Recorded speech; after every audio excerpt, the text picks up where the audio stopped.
Hello welcome to the स्वाध्याय academy. UPSC 2023 का paper आ चुका है और बहुत ही शॉकिंग टाइप के ट्रेंड्स देखने को मिल रहे हैं, क्योंकि इस पर जो एंशियंट मिराबल जो हम जानते थे कि जनरली हम लोग बहुत से बच्चे जो है नेग्लेक्ट कर देते थे, बट उससे 9 से 10 सवाल आए हैं। और ये बताता है कि यूपीएससी इस चीज़ों को ध्यान रखता है कि बच्चे क्या क्या छोड़ के जा रहे हैं और वो कहाँ से क्वेश्चन पूछ सकते हैं। हालांकि फिर भी जैनिज्म बुद्धिज्म से क्वेश्चन आए जो जो जनरली बच्चे एंशियंट इंडिया में करके जाते थे। तो शुरुआत पेपर की हिस्ट्री से ही हुई है। पहला सवाल बुद्धिज्म से था, जिसमें ये पूछा गया था, in which one of the following region was Dhanyakataka which flourished as a prominent Buddhist centre under the Mahasanghika located. Second question है बुद्धिज्म पे था कि जो स्तूपा था उसका ओरिजिन क्या बुद्धिज्म में मिलता है।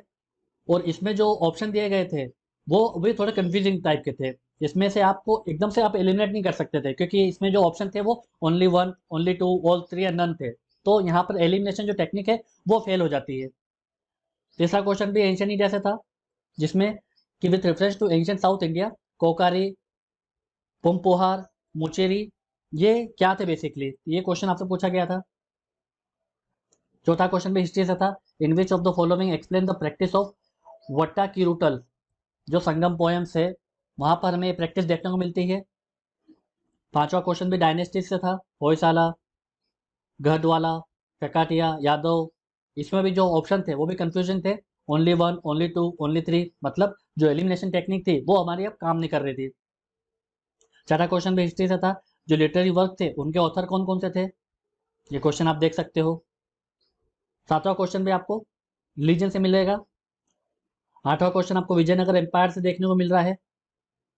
जो नाइन्थ क्वेश्चन है, तो इस क्वेश्चन में जो कौन से रूलर से गुजरात थे जिन्होंने दीव को पोर्तुगीज को सरेंडर कर दिया था।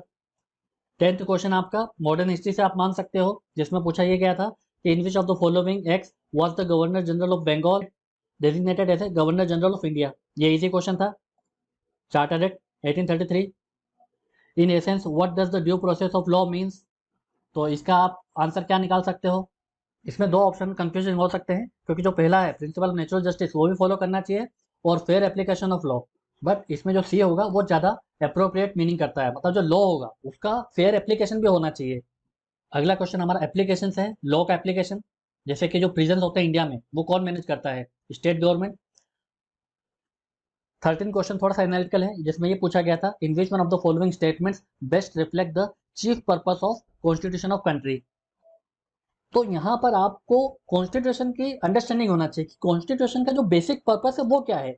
तो यहाँ पर हम ये बोल सकते हैं कि जो कॉन्स्टिट्यूशन का मतलब ये होता है कि जो अथॉरिटेरियन निजाम हम पे रूल नहीं कर पाए और जो भी रूलर हम पे रूल करे या जो भी गवर्नमेंट आती है वो लॉ के बेसिस पे चले। तो ये सी इसका मोस्ट अप्रोप्रिएट आंसर हो सकता है कि defines and limits the power of government, कि आप हमारे फंडामेंटल राइट्स का वायलेशन नहीं कर सकते, आपको हर 5 साल बाद इलेक्शन में जाना होता है।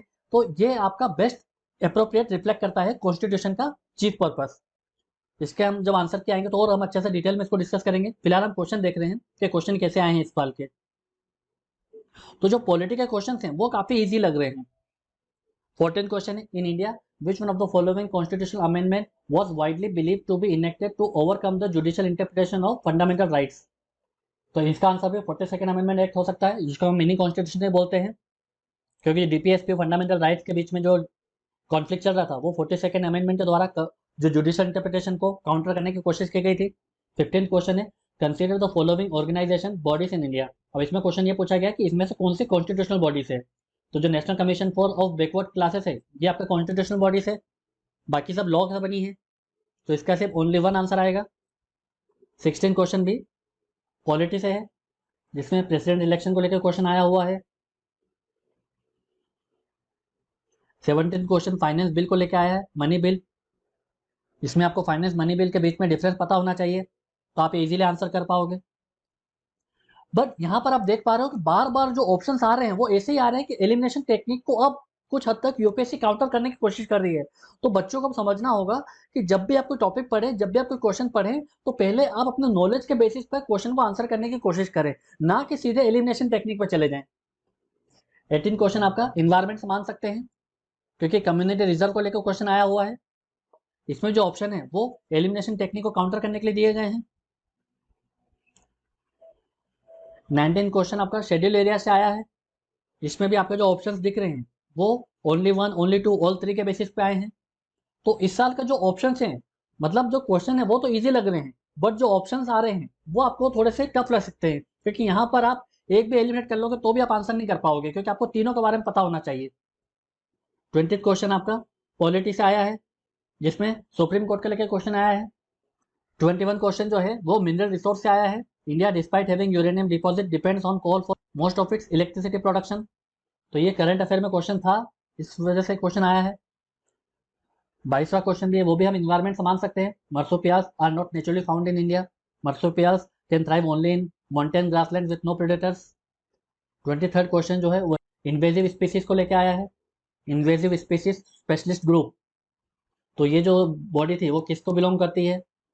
तो ये जो बॉडी है ये IUCN से रिलेटेड है, ये इजी था। 24th क्वेश्चन में फोना से रिलेटेड है। मैकाक, मालाबार सिवेट, संबर डियर, इस पर क्वेश्चन आया हुआ था। इसके बाद जो 25वां क्वेश्चन है वो भी ऑर्गेनिज्म पे था, जो वेगल डांस परफॉर्म करते हैं। जो 26 क्वेश्चन है वो फ्लोरा से है, मतलब इन्वायरमेंट हम देख सकते हैं। 27th जो क्वेश्चन हैं वो भी फ्लोरा फोना से आया हुआ है।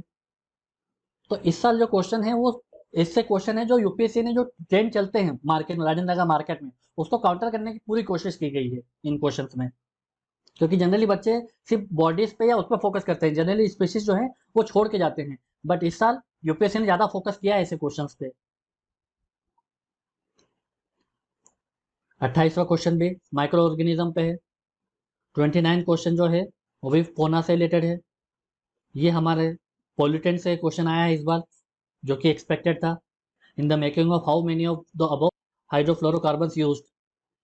31st क्वेश्चन जो है वो रिवर को लेके आया है, झेलम रिवर से इस बार क्वेश्चन आया है। 32वां क्वेश्चन पोर्ट से आया है। 33 जो क्वेश्चन हैं वो ज्योग्राफी के ट्रीज से आया हुआ है। जैक फ्रूट, महुआ, टीक को लेकर क्वेश्चन पूछा गया है। 34 जो क्वेश्चन है वो इंडिया और चाइना के एग्रीकल्चर को कंपेयर किया गया है, खासकर इरीगेटेड लैंड को लेकर। 36 क्वेश्चन भी मिनरल रिसोर्स से आया हुआ है, एलिमेंटाइट, रूटाइल पे क्वेश्चन है। इसके बाद में जो 37 क्वेश्चन है वो कोबाल्ट से रिलेटेड है, क्योंकि ईवी व्हीकल तो हम वैसे भी ज़्यादा सपोर्ट कर रहे हैं, तो क्वेश्चन एक्सपेक्टेड था। 38 क्वेश्चन जो है वो कॉन्गो बेसिन से रिलेटेड था, मैप का क्वेश्चन हम इसको मान सकते हैं। 39 क्वेश्चन भी मैप और ज्योग्राफी से था, अमरकंटक हिल के बारे में पूछा गया, शेषचलम हिल्स के बारे में क्वेश्चन आया। 14 क्वेश्चन जो है वो इंफ्रास्ट्रक्चर हाईवे को लेकर क्वेश्चन था, east west corridor, trilateral highway, Bangladesh, China, India, Myanmar को इकोनॉमिक कॉरिडोर, ये करंट अफेयर का पार्ट था। 41वां क्वेश्चन जो है वो इकोनॉमी से आया हुआ है, इनविट्स को लेकर क्वेश्चन पूछा गया है।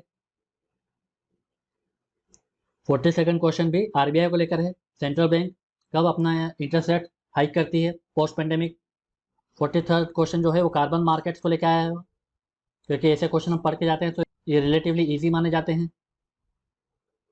44 क्वेश्चन है वो भी आरबीआई से है कि आरबीआई स्टेलाइजेशन में क्या करती है। ये क्वेश्चन भी इजी है, क्योंकि जो स्टेलाइजेशन है वो उसमें RBI open market operation conduct करती है। 45th क्वेश्चन बॉन्ड मार्केट से आया हुआ है, government bond market, call money market, treasury bill market, stock market, इनमें से कौन कैपिटल मार्केट का पार्ट है। तो ये रिलेटिवली इजी है, क्योंकि इनमें से जो call money market, treasury bill market है ये लॉन्ग टर्म में नहीं होते हैं। जो बॉन्ड मार्केट होता है और जो स्टॉक मार्केट होता है इसे कैपिटल मार्केट बोला जाता है। 46 क्वेश्चन जो है वो स्मॉल फार्मर लार्ज फील्ड को लेकर आया हुआ है। 47 क्वेश्चन जो है वो मिनिमम सपोर्ट प्राइस पे आया हुआ है, जिसमें आपसे नाइगर के बारे में क्वेश्चन पूछा गया है। 48 क्वेश्चन जो है वो भी इकोनॉमी से आया हुआ है, इनमें से कौन सा इंटेंजिबल इन्वेस्टमेंट है। 49 क्वेश्चन भी आपका इकोनॉमी से हम मान सकते हैं, इसमें आपको हॉरिजॉन्टल टैक्स डिवोल्यूशन के बारे में पूछा गया है कि इसमें से कौन सा क्राइटेरिया यूज़ किया गया है, तो ये हमें यह पता होना चाहिए। जो 50 क्वेश्चन हैं उसे हम इन्वायरमेंट का पार्ट मान सकते हैं, इसमें यूनोप sustainable investment in infrastructure and innovation, इसके बारे में क्वेश्चन आया हुआ है, ये करंट अफेयर का पार्ट था, S3I। 51st क्वेश्चन जो है वो होम गार्ड्स को लेकर आया हुआ है। तो जनरली यूपीएससी अब जो पॉलिटी है उसमें एप्लीकेशन के बारे में पूछ रही है, जैसे प्रिजन के बारे में इस बार पूछ लिया, इस बार होम गार्ड्स के बारे में पूछ लिया। तो अब हमें थोड़ा सा न्यूज़पेपर में और ज़्यादा डीप में जाना होगा, कि जब ऐसे टर्म्स न्यूज़ में आते हैं तब हमें पता होना चाहिए इनका ऑर्गेनाइजेशन क्या होता है, इनकी फंक्शनिंग क्या होती है, ये कौन से एक्ट से गवर्न होते हैं। 52nd क्वेश्चन भी हम पॉलिटी का पार्ट मान सकते हैं, इसमें official secret act, Indian evidence act, arms act के बारे में क्वेश्चन आया हुआ है। 53 जो क्वेश्चन हैं ये आपका हम मैप से मान सकते हैं, क्योंकि जो आर्मेनिया अजरबैजान के बीच में वॉर चल रही है तो किस प्लेस को लेकर चल रही है, ये नागोर्नो कराबाख को लेकर चल रही है, और जो खेरसान है ये यूक्रेन को लेकर चल रही है। तो इसका आंसर क्या होगा? नन। तो मैप को लेकर अभी ये 3 से 4 क्वेश्चन हमें मिल चुके हैं। 54वां जो क्वेश्चन है वो इसराइल को लेकर आया हुआ है, क्योंकि इसराइल काफ़ी ज़्यादा न्यूज़ में था। अरब पीस इनिशिएटिव भी काफ़ी न्यूज़ में था। 55 जो क्वेश्चन है वो स्पोर्ट्स को लेकर आया हुआ है। Khel Ratna award, Arjuna award, Dronacharya award, Rashtriya Khel प्रोत्साहन पुरस्कार। 56 क्वेश्चन जो है वो भी स्पोर्ट्स से आए। 44 चेस ओलंपियाड को लेकर इस बार क्वेश्चन आया हुआ है। 57 जो क्वेश्चन है वो भी मैप से आया हुआ है। डोनबास, कचिन, तिग्रे को लेकर क्वेश्चन आया हुआ है। 58 जो क्वेश्चन है वो चार, गिनुआ, माली, सूडान, तो इसमें से क्यों ये न्यूज में थे, ये क्वेश्चन आपसे पूछा गया था। करंट अफेयर का पार्ट मान सकते हैं हम इसे। 59 जो क्वेश्चन है वो हेवी इंडस्ट्रीज को लेकर आया हुआ है। Green hydrogen is expected to play a significant role in decarbonization, how many of the above industries. तो ग्रीन हाइड्रोजन का हम इनमें से किस सेक्टर में यूज कर सकते हैं वो आपसे पूछा गया है। G20 को लेकर क्वेश्चन आ ही गया, क्योंकि G20 की जो समिट है वो इंडिया में होने वाली है। 61 जो क्वेश्चन है वो हिस्ट्री से आया हुआ है, तो इस क्वेश्चन को भी इजी मान सकते हैं। बेसिकली ये सब जो थे एलेक्जेंडर रीड, रॉबर्ट सीवेल, ये आर्कियोलॉजिस्ट से रिलेटेड थे सब इंडिया में। 62 जो क्वेश्चन है वो भी हिस्ट्री का पार्ट है। बेस नगर, भेजा, सितंसाल। 63 जो क्वेश्चन है वो भी हिस्ट्री का पार्ट है। स्वदेशी मूवमेंट के बारे में पूछा गया है। 64 जो क्वेश्चन है वो नेशनल फ्लैग को लेकर आया हुआ है। 65 जो क्वेश्चन है वो कॉन्स्टिट्यूशन डे को लेकर आया हुआ है।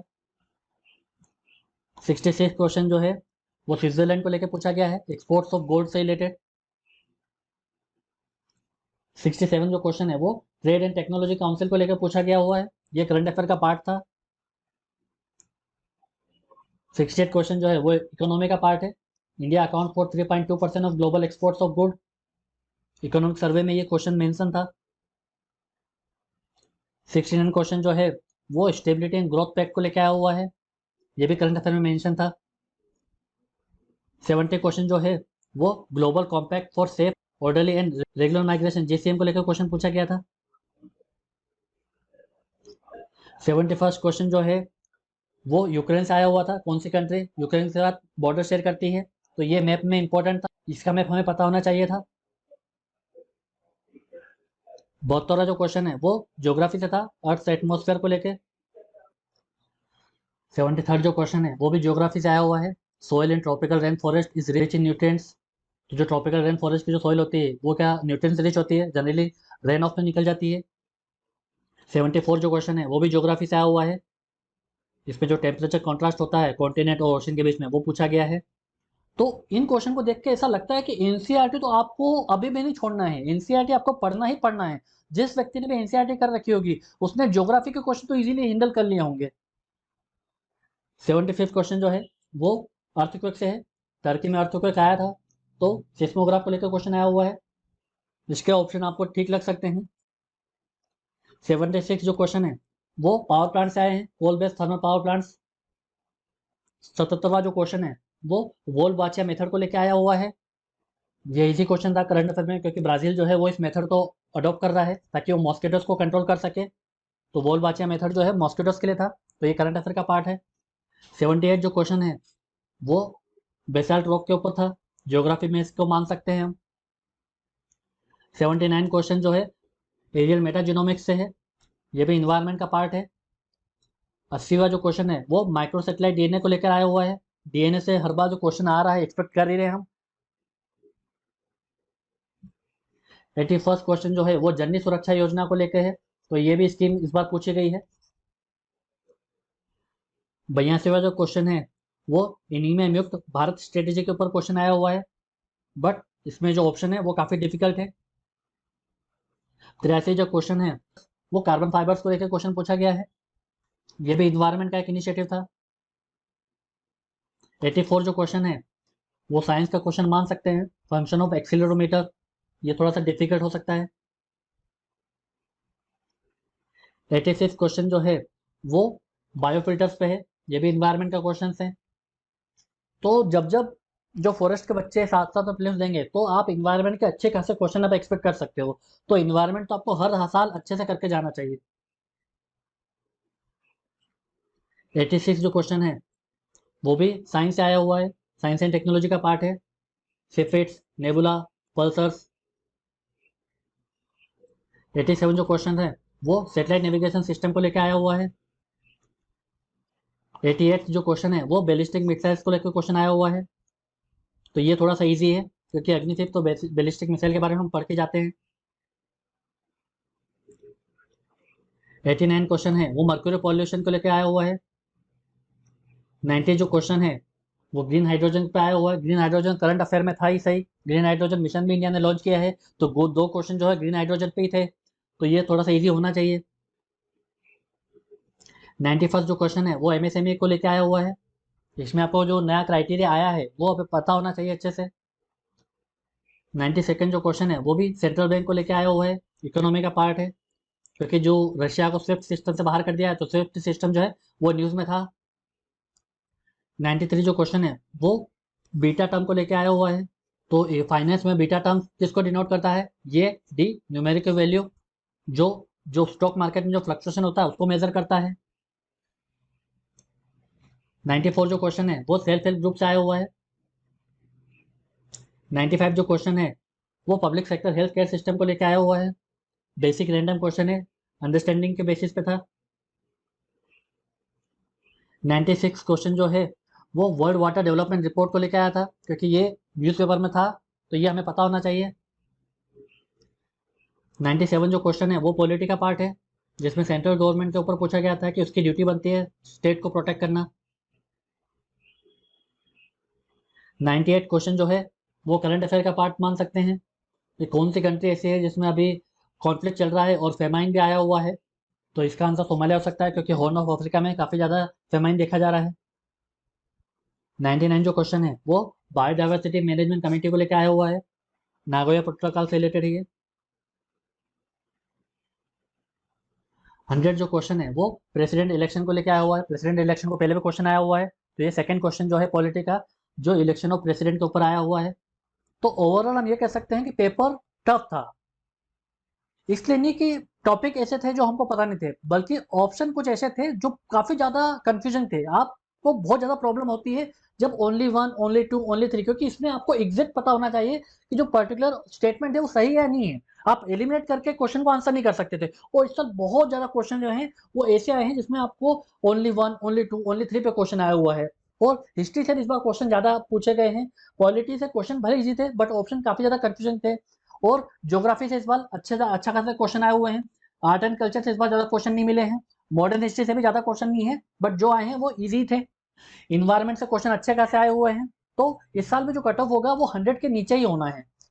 तो यहाँ पर हमें फोकस अभी भी एनसीईआरटी पे रखनी होगी, और हमें अपनी अंडरस्टैंडिंग, हमें अपना जो नॉलेज है उसको इनहेंस करना है, ना कि एलिमिनेशन टेक्निक पे हमें ज्यादा टाइम बर्बाद करना है। नेक्स्ट वीडियो में हम पूरा आंसर के साथ में एनालिसिस करेंगे पूरे पेपर का। तो इस वीडियो में फिलहाल इतना ही है। Thank you very much.